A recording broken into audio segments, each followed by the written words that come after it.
अस्सलाम वालेकुम, आप देख रहे हैं GTV न्यूज और मैं हूं गौहर इरशाद और मैं हूं मोहम्मद मुज़म्मिल हुसैन। हेडलाइंस आप जान चुके, शामिल करेंगे आम खबरें और आपको बताएं तालिबान ने सुबह गजनी के दारुल हुकूमत को भी फतह कर लिया है। गजनी शहर में governor house, police headquarter, jail, rapid reaction centre, जोश किला समेत अहम मुकामात पर तालिबान ने अपना परचम लहरा दिया है। गजनी में कब्जे के दौरान अफगान आर्मी के कई सिपाही और अफसरान मारे गए हैं।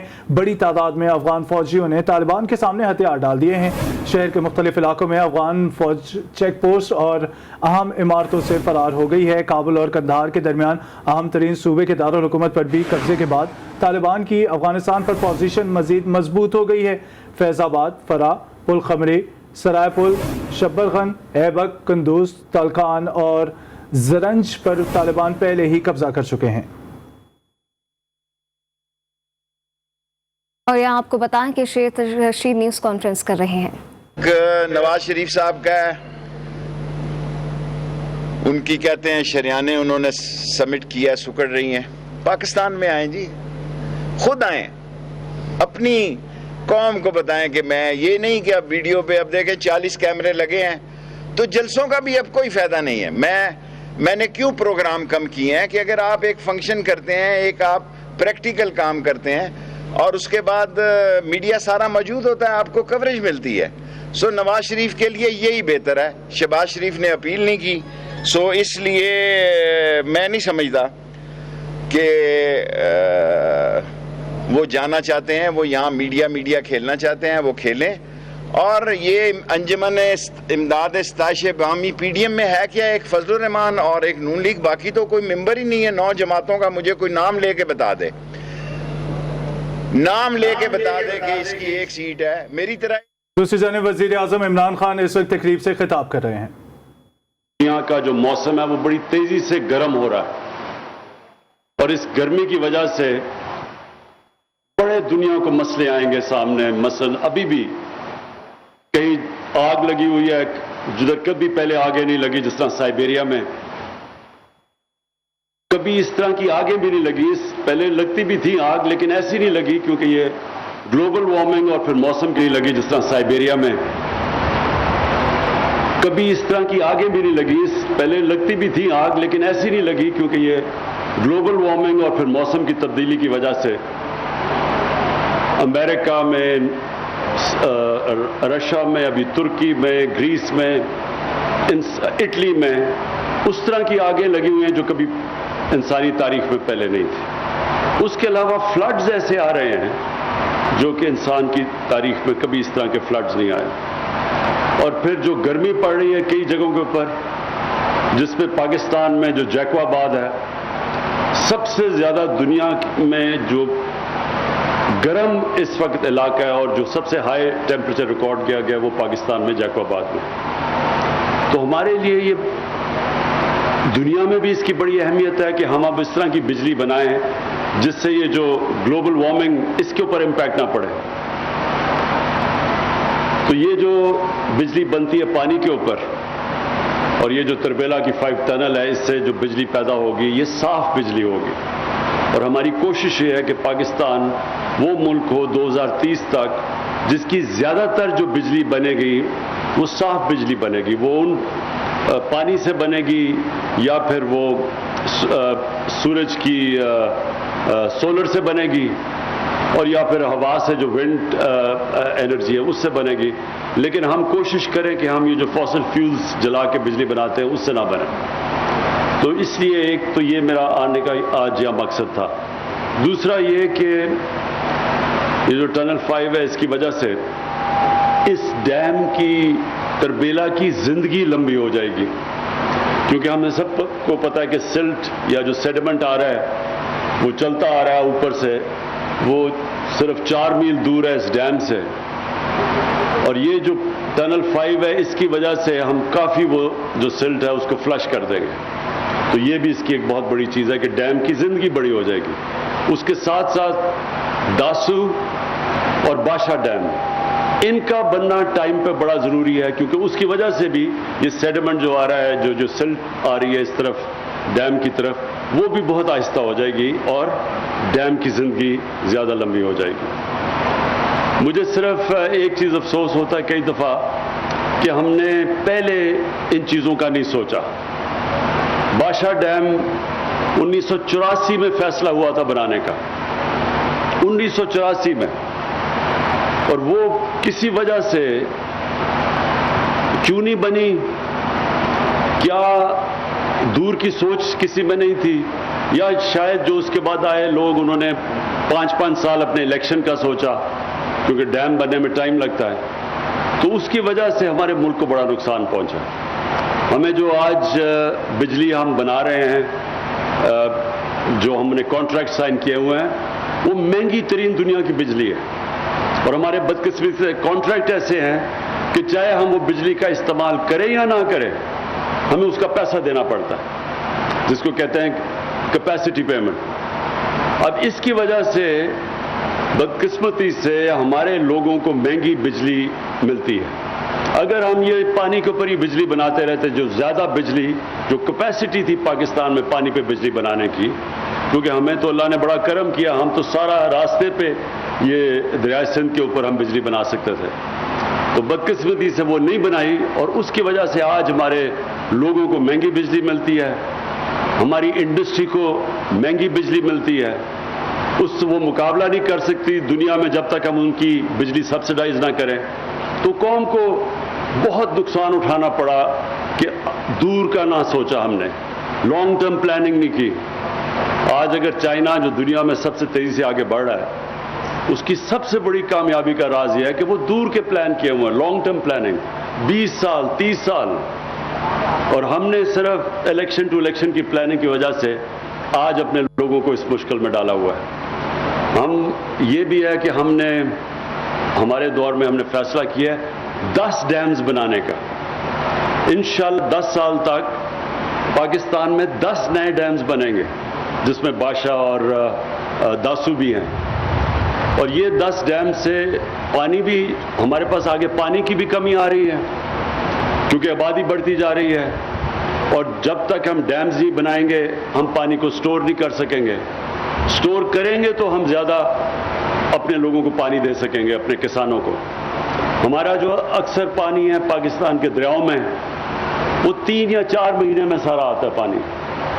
3 या 4 ग्लेशियर भी पिघलते हैं, और बारिशें जो हमारी बरसात होती है, तो इसमें सारा तकरीबन 80% पानी दरियाओं का इन 3 या 4 महीने में आता है। तो इस पानी को अगर हम बचा लें, रेजर्वोयर्स बना लें, तो ये हम सारा साल तक अपने किसानों को पानी दे सकते हैं। इसलिए हमारी हुकूमत ने 10 नए डैम्स बनाने का फैसला कर लिया है। डैम्स बननी शुरू हो गई हैं। कई पहली डैम इंशाल्लाह मोमन डैम 2025 में तैयार हो जाएगी, और उसके बाद आहिस्ता आहिस्ता 2028 में इंशाल्लाह बाशा डैम तैयार हो जाएगी, और इस तरह के हम अपने आने वाले अपने जो नस्लें हैं उनका हम फ्यूचर प्रोटेक्ट करेंगे। मैं फिर से आपको वफदा और जनरल मुजम्मल, आपको आज खराज तहसीन पेश करता हूँ कि आपने बड़ा, कोरोना के बावजूद जो काम चल रहा है डैम्स बनाने का, उसमें कोई रुकावट नहीं हुई, उसके आप मुसलसल अपना काम करते रहे हैं। मैं आपको खराज तहसीन फिर से पेश करता हूँ। शुक्रिया। तरबेला में वज़ीर आज़म इमरान खान तकरीब से खिताब कर रहे थे। उनका कहना था कि हम कोशिश कर रहे हैं कि माहौल दोस्त बिजली बनाएं। अहम खबर आप तक पहुंचा रहे हैं। वज़ीर आज़म इमरान खान तरबेला में तकरीब से खिताब कर रहे थे। उनका ये कहना था कि हम कोशिश कर रहे हैं कि माहौल दोस्त बिजली बनाएं। आने वाले सालों में मौसमी तब्दीलियां मुतवक्के हैं। कराची में सीवीयू के साहिल पर फंसे बहरी जहाज को निकालने की कोशिश कामयाब ना हो सकी। जहाज को खींचने के लिए लाई जाने वाली क्रेन बरदार बोट भी रेत में फंस गई है। रात गए बोट को निकालने की कोशिश की गई, जो कामयाब ना हो सकी। इंतजामिया का कहना है कि आज ऊंची लहरें बनने की सूरत में क्रेन बरदार बोट को निकालने की कोशिश करेंगे। अगर आज कोई पेशरफ्त ना हो सकी तो मजीद हफ्ते को इंतजार करना होगा। इसी बारे में ताज़ा तरीन क्या अपडेट्स हैं जान लेते हैं मोहम्मद मोहसिन से। मोहम्मद मोहसिन, अभी ताज़ा तरीन क्या सूरत हाल है, क्या अपडेट्स पहुंची हैं आप तक? मुजम्मिल, पहले दिन से तकरीबन 24 रोज़ हो गए, पहले दिन से कोई पाबंदी नज़र नहीं आती, कोई हिकमत अमली नज़र नहीं आती। गुज़िश्ता रोज़ यहाँ पे क्रेन बाज को बुलाया गया था, रात में इसको आ जाना था, रात में नहीं आया। फिर दोपहर में जब ये यहाँ पर था तो इसके जो एंकर था उसका इशू हो गया यहाँ पर, इस वजह से काम नहीं हो सका। शाम में फिर ये जब जहाज़ के पिछले हिस्से में आयरन रॉड बांधने लगा तो उसके बाद इतना ज़्यादा ये साहिल पे आ गया कि ये खुद रेत में फंस गया। अभी सुबह को इसको निकालने की कोशिश की जा रही है। रात से सुबह तक तमाम तैयारियां मुकम्मल करनी थी, जिसके बाद सुबह में इसको निकालने के ऑपरेशन जारी करना था। यहाँ पर टग्स मौजूद हैं, समंदर का जो लेवल है वो बेहतरीन है, हाई टाइड है, सब कुछ ओके है, लेकिन यहाँ पर जो क्रेन बाज था वो फंस गया था, जिसकी वजह से प्रॉब्लम हो गई। आज अभी कोशिश की जा रही है कि क्रेन बाज को निकाल के रस्से इसमें बांध के टग्स के अंदर रस्से बांधे जा सकें ताकि टग्स इसको पुल कर सके, लेकिन यहाँ पर तैयारियाँ बिल्कुल नहीं है, जिसकी वजह से प्रॉब्लम आ रही है। आज ये पूरी उम्मीद है कि हो सकता है शाम तक, जब तक हाई टाइड हो, जब तक इसमें कोशिश करेंगे ऑपरेशन करने की, इसको पुल करने की, लेकिन नज़र नहीं आता। इस वक्त जहाज़ की जो कंडीशन है वो बेहतरीन है, फ्लोटिंग कर रहा है, जो लेवल है, सी लेवल है वो भी बेहतरीन है, लेकिन जो ऑपरेशन करने वाले हैं उनकी हिकमत अमली और मनसूबाबंदी का फुकदान है कि वो हर रोज़ कोई ना कोई ऐसी गलती करते हैं जिसकी वजह से ऑपरेशन नहीं हो पाता। यहाँ पर जो माहिरीन है वो ये कहते हैं कि अगर आज कोशिशें बराबर ना हुई, अगर आज ये जहाज़ नहीं निकल सका, फिर 10 से 15 दिन भी हो सकते हैं और 8 दिन भी हो सकते हैं कि ये समंदर को जो लेवल है वो बिल्कुल डाउन हो जाएगा और फिर ये जहाज़ नहीं निकल सकेगा, और हो सकता है 10 दिन बाद इस किस्म की कैफियत हो कि इसको निकालने का ऑपरेशन किया जा सके। तो अभी ना ही ऑपरेशन हो रहा है और ना ही यहाँ पे इसको जहाज़ को निकालने के लिए हवाले से कोई कोशिशें की जा रही हैं। जो क्रेन बाज है उसको उसके अपने मुकाम पे लाने की कोशिशें की जा रही हैं कि अगर वो समंदर में आ जाता है तो फिर से उसमें रस्से बांधने की कोशिश की जाएगी ताकि मनसूबाबंदी के फुकदान के बायस ऑपरेशन मुकम्मल करने में मुश्किलात का सामना है। मोहम्मद मोहसिन अहवाल से आगाह कर रहे थे आपका। शामिल करेंगे कराची से, जहां मोहम्मद अली सोसाइटी में घर में आग लगने से 4 बहन भाइयों समेत 5 अफराद की जान की बाजी हार गए। जांबाग अफराद में जिन्ना मेडिकल यूनिवर्सिटी के प्रोफेसर फरत मिर्जा और डॉक्टर सबिया मिर्जा भी शामिल हैं। तफसीलात इस रिपोर्ट में देखिए।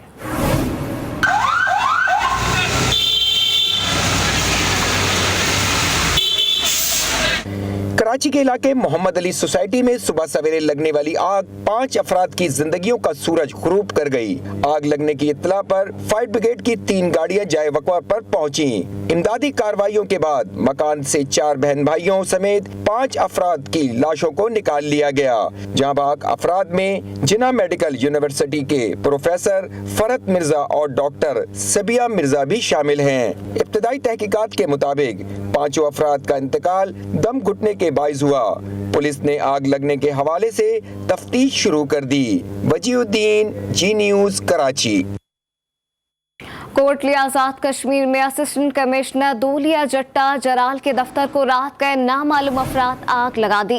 आग से ऑफिस में मौजूद दफ्तरी सामान और दीगर कागजात जल गए। मुकामी अफराद ने अपनी मदद आग के तहत आग बुझाई। वाक़े की इत्तला मिलते ही डिप्टी कमिश्नर कोटली अमजद अली मौके पर पहुंच गए।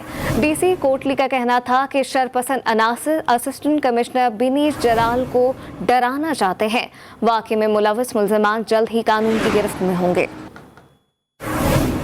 बराह रास्त लिए चलेंगे आपको। Chairman NAB justice retired Javed Iqbal तकरीब से खिताब कर रहे हैं। ऐसा भी नहीं होता, मतलब वो, और उनको पता है कि वो अदालतों से इसलिए रजू नहीं करते कि केस जो है ये बेबुनियाद नहीं है।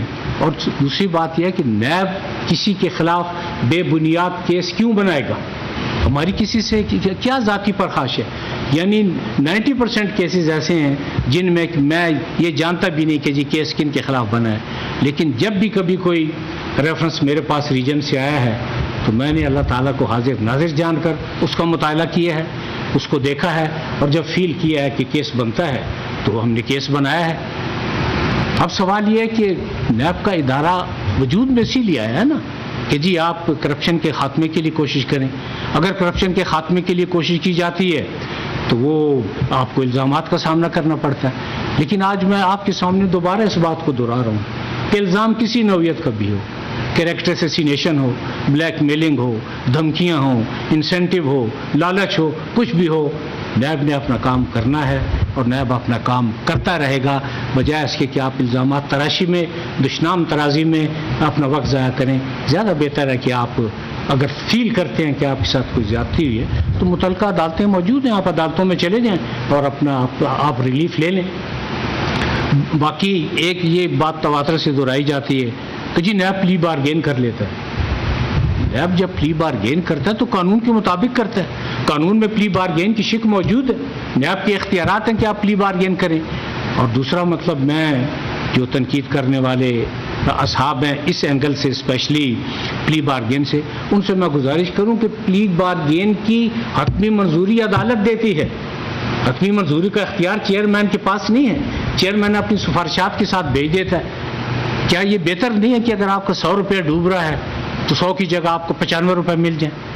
आप साल हर साल फिरते रहते हैं, लोग जिन्होंने ये जराइम किए हैं, जिन जराइम में मुलव्वस हैं, वो चंद साल की सज़ा काट के बाहर आ जाते हैं। तो क्या ये बेहतर नहीं है कि आपका जो रिस्क हलाल है, आपकी जो कमाई है, स्पेशली बेवाओं की, यतीमों की, पेंशनर्स की, और उन लोगों की जिन्होंने एक एक पाई जमा करके अपनी इन्वेस्टमेंट की और उनके ज़हन में यही था कि 2 कमरों का कम से कम एक मकान हमारे लिए ज़रूर होगा कि हम अपने बच्चों के साथ रह सकें। तो प्ली बारगेन कानून में मौजूद है, हतमी इजाज़त इसकी अदालत देती है। नैब तमाम हालात वाक़यात को सामने रख के, शहादतों को सामने रख के ये तय करता है कि जी कितनी प्ली बारगेन है। और आज तक अगर कौमी असम्बली में इस वक्त बाबर अवान खिताब कर रहे हैं। उनमें जो स्टंटेड ग्रोथ वाले बच्चे हैं उनके लिए, माँ के लिए, वसीला तालीम के लिए, वसीला रोजगार के लिए, ये सारे पैसे जा रहे हैं किसी से जगह से। अगर कोई शिकायत है तो बताइए स्पेसिफिक करके, हम उसको एड्रेस करने के लिए गवर्नमेंट तैयार है। जी अताउल्ला साहब। शुक्रिया जनाब स्पीकर। स्पीकर साहब, पिछले 3 साल से मैं कोशिश कर रहा हूं बैतुल माल के तहत जो मुस्तहिक लोगों की मदद की जाती है और जो मरीजों का इलाज किया जाता है और बच्चियों के जहेज के लिए पैसे दिए जाते हैं, तो 3 साल में मेरे पेशावर में बदतरीन लोड शेडिंग ने शहरियों की जिंदगी अजीरन बना दी है। हर्ष नगरी के रहायशी तवील लोड शेडिंग के खिलाफ सड़कों पर निकल आए। मुजाहिरीन ने जीटी रोड को ब्लॉक कर दिया है। यहाँ पे आपको एक बार फिर बताएं कि पेशावर में बदतरीन लोड शेडिंग ने शहरियों की जिंदगी अजीरन बनाती है। हर्ष नगरी के रहायशी तवील लोड शेडिंग के खिलाफ सड़कों पर निकल आए हैं। मुजाहिरीन ने जीटी रोड को भी ब्लॉक कर दिया है। खबर सामने आ रही है पेशावर से, जहां पर एहतजाज देखने में आ रहा है। पेशावर में बदतरीन लोड शेडिंग ने शहरियों की जिंदगी अजीरन बना दी। हर्ष नगरी के रिहायशी तवील लोड शेडिंग के खिलाफ सड़कों पर निकल आए हैं। बात कर लेते हैं कोरोना के हवाले से। कोरोना में अब तक जानलेवा अफराद की तादाद 102 रिकॉर्ड की गई। पिछले 24 घंटों में वायरस की चौथी लहर पाकिस्तान में मौत बांटने लगी है। एक ही रोज में 102 अफराद मौत की नींद सो गए। मुल्क कोरोना मरीजों की फहरिस्त में 31वें नंबर पर पहुंच गया है।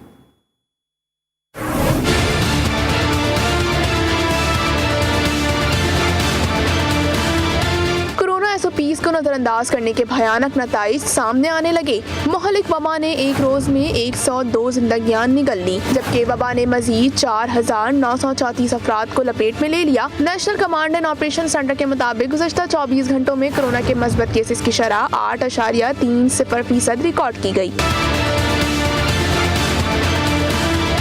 मुल्क में कोरोना से अमवात में मुसलसल इजाफा हो रहा है और अब तक वायरस से मुतासरा 24,187 अफराद इंतकाल कर चुके हैं। मुल्क भर में अस्पतालों, क्वारंटीन सेंटर्स और घरों में कोरोना वायरस के 85,633 मरीज जेर इलाज हैं, जिनमें से 4,584 मरीजों की हालत तशवीशनाक है। NCOC के मुताबिक गुज़श्ता 24 घंटों में 3,376 मरीजों ने वायरस को शिकस्त दी। मुल्क में कोरोना से शिफायाब अफराद की मजमूई तादाद 9,75,474 हो गई है। Welcome back. जश्न आज़ादी में सिर्फ 2 दिन बाकी रह गए। इस्लामाबाद की अपारा मार्केट में जगह जगह लगे स्टॉल्स पर आवाम का रश बढ़ गया। बिस्मा रफीक से तफसीलात जानेंगे। Over to you Bisma. जी बिल्कुल, मुल्क भर की तरह इस्लामाबाद में भी जश्न आज़ादी की जो तैयारियां हैं वो जारी हैं और इस वक्त मैं इस्लामाबाद अपारा मार्केट में मौजूद हूँ और आप मेरे अकब में स्टॉल्स देख रहे हैं। अब के काफ़ी जो है वो रश दिखाई दे रहा है और इसी के साथ साथ जो वालिदैन हैं वो अपने बच्चों की फरमाइशों पर उनके मनपसंद अशिया लेने में भी जो है वो मसरूफ़ नज़र आ रहे हैं। उनका यही कहना है कि जैसे कि बच्चों को सब्ज़ और जो हरा रंग के अगर कपड़े हम ना लेके दें तो उनके जो 14 अगस्त का दिन है वो मुकम्मल नहीं होता। तो बच्चे जो हैं वो ज़िद करके स्टॉल्स की तरफ जा रहे हैं और अपने मनपसंद की चीज़ें जो हैं वो ख़रीद रहे हैं। और बच्चे काफ़ी खुश दिखाई दे रहे हैं। इसके साथ साथ वालिदैन का ये कहना है कि बच्चों की ख्वाहिशात पूरी करना जो है वो वालिदैन का फ़र्ज़ है, इसीलिए उनके चेहरों पर मुस्कुराहट लाने के लिए हम उनकी मनपसंद की जो चीज़ें हैं वो उनको लेकर दे रहे हैं। और बच्चों का यही कहना है कि हम 14 अगस्त के हवाले से हमारी तैयारियाँ जो है वो तकरीबन मुकम्मल हो चुकी हैं और हम उस दिन को मनाने के लिए पुरजोश हैं। जी, कोई भी त्यौहार हो, खवातीन को शॉपिंग का बहाना मिल जाता है। 14 अगस्त करीब आते ही खवातीन नित नए डिजाइन के हरे रंग और सफेद रंग के कपड़े खरीदने बाजार पहुंच गई हैं। मजीद बता रही हैं बिस्मा रफीक। जी बिस्मा। जी बिल्कुल, कोई भी त्यौहार हो, कोई भी इवेंट और ख़वातीन की तैयारी ना हो ऐसा तो मुमकिन ही नहीं है। जैसे कि 14 अगस्त बिल्कुल करीब है और जश्न आज़ादी की तैयारियां ख़वातीन ना करें ऐसा तो बिल्कुल सोचा ही नहीं जा सकता।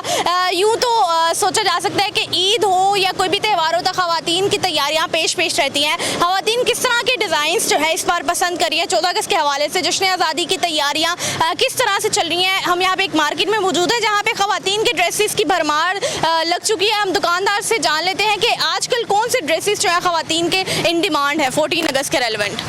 14 अगस्त के रेलिवेंट डिज़ाइन कस्टमर जो डिमांड कर रहा है वो लाइट हो, इनके उस पर कढ़ाई वगैरह ना हो, एम्ब्रॉयडर्ड नहीं, ठीक है, प्लेन प्रिंटेड हो।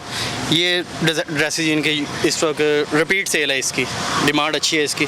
जी बिल्कुल, जैसा कि आपने जाना कि इनका कहना है कि ख़वातीन की डिमांड है कि ड्रेसेस जो है वो लाइट हो, गर्मी का मौसम है, प्रिंटेड ड्रेसेस जो हैं वो पसंद किए जा रहे हैं और ख़वातीन जो हैं आ रही हैं और तैयारियाँ उनकी ज़ोरों शोर से जारी हैं। जी, सबा बादशाह से आपने अपडेट्स ली, इसके साथ ही बुलेटिन अपने इख्तिताम को पहुंचा। एक ब्रेक के बाद हाजिर होंगे हेडलाइंस के साथ।